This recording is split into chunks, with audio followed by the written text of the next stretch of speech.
Presence handle bending die.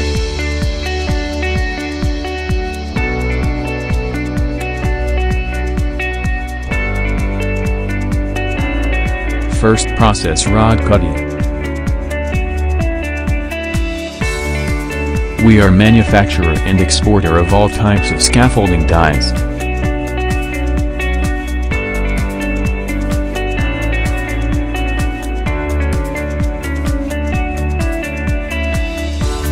Rod length can be adjusted from back gauge.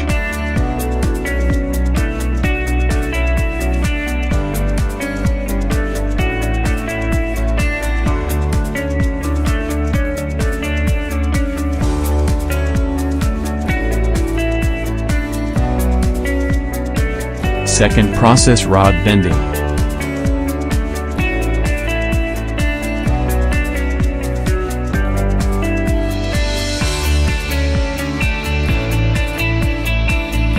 All dies are made on CNC, VMC and wire cutting machines to deliver accuracy.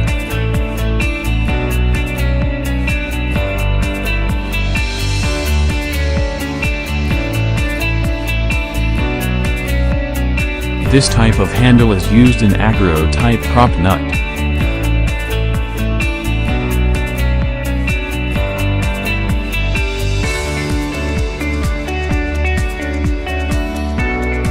Sohal Welding Works and Arc Flow Welder, a complete solution for scaffolding.